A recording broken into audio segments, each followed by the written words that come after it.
Ladies and gentlemen, it's your boy Joe Yuna Ime. Welcome back to another episode of Chilling in My 30s after retiring from the Demon King Army, guys.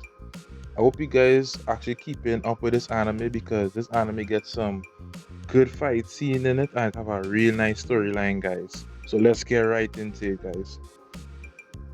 This chapter begins with Daniel actually meeting the hero Alantsil for the first time in years. The last time Daryl would have met the hero Alantsil would have been when he was actually with the Demon King army, and Daryl was actually protected in that battle by Lord Granbazal. The hero Atlantis is so powerful as well that in that previous battle with Lord Granbazal, the hero was actually able to survive Lord Granbazal's most powerful attack.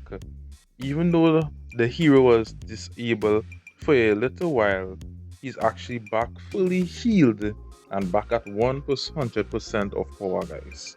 We then learned that one of the reasons that the hero Atlantis came back was to actually teach the hero that he had sent out into the world to get her even more stronger, since now he is 100% healed. We then actually get to see him test her out to see how strong she is. And that's where we get a nice little battle where he basically dominated her. She couldn't even stand a chance. She looked like she was only about 10% up against him, right? 10% of his power. He looked like he was even using any at all. After fighting the future hero in a test battle, we then see that everyone was actually saying that Dariel is actually the strongest one in the village. The hero Atlantis then decided that he actually wanted to fight Dariel and see how strong Dariel actually is. That is when we see him pull out a moon shackle from his pocket and actually straighten it out and say that how strong people is actually able to hide their true aura, and only when they're fighting then you actually see it comes out. Then we see Atlantis full power unleashed and he looked menacing, guys. His eyes changed color and we could see his strong aura around his body. We see Daryl actually freeze up as well because Daryl and all to sense that strong menacing power, he do not want to fight that level of power. That's where we see Daryl actually change the subject and decide he say he want to eat something first before they actually have a battle. But while they're outside having a meal, we see Lady Zabrantis actually was walking around the place before a piece of cloth was to fly away, and she actually happened to use some magic where Daryl told her that Atlantis he actually could sense magic powers, and since she's a demon, he actually ought to kill all demons because his family had actually passed away from a demon who actually slaughtered his family. Basically, Atlantis he have no remorse towards any demons at all. So that is when we see him actually take a piece of wood and he pelt it and he actually pin Lady Atlantis straight to a wall, and then he tried to hit her the finishing blow where Daryl steps in, and he and Daryl had some amazing fight. But Daryl really couldn't stand his ground fully 100% against the hero.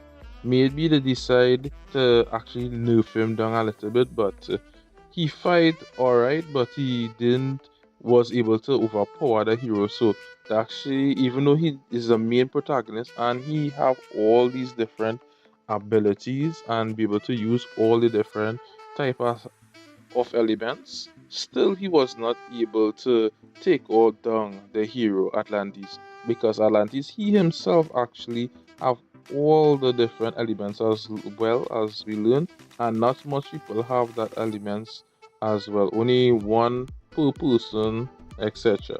Atlantis actually ended up beating Dariel, and that is where he wanted to know why Dariel was protecting this demon, and that is where he get to learn that Dariel actually was raised by the demons, and he get to find out Dariel full story. After he found out Dariel full story and he do the maths, he get to realize that Dariel is actually his son, because in that last battle where his family was slaughtered, they was never able to find his son, And knowing that Daryl is able to use all those different type of abilities, he realized that it is something that is only passed down through blood, so Daryl have to be his son. So at that moment, after that fight, and you get to learn that we see Lord Grand Bazaar actually showed up as well and had attacked the hero. Guys, that looked pretty awesome as well. So that was one of the reasons why they did not let Daryl go full out and actually damage or destroyed the previous hero before, because knowing that they actually wanted the Lord Gambasa to actually come in and actually give Atlantis a battle. So basically, the demon who is pretty much overpowered and Atlantis, a hero who is actually pretty much overpowered, is actually had a night going to have a nice showdown. And also, Lord Gambasa was actually the one who actually grew up Daryl from young in the Demon King army, even though Daryl had no powers at that point in time, was not able to use no type of magic abilities at that point in time. Daryl is actually doing pretty good. So let's see how this next episode is going to be. This next episode is supposed to be a banger, guys. Supposed to be a great fight scene. So hope you guys stick around for more of that, guys. If you guys like this video, if you guys like my content, comment, or like you guys to subscribe to this channel. It will help my channel a lot. If you guys subscribe to this channel, I see all you guys and all the different countries that you guys be watching from: USA, Philippines, India, Canada, all you guys. Hope you guys subscribe to my channel for more. It was your boy Joe Yunaime, and I'm out, with this. Peace.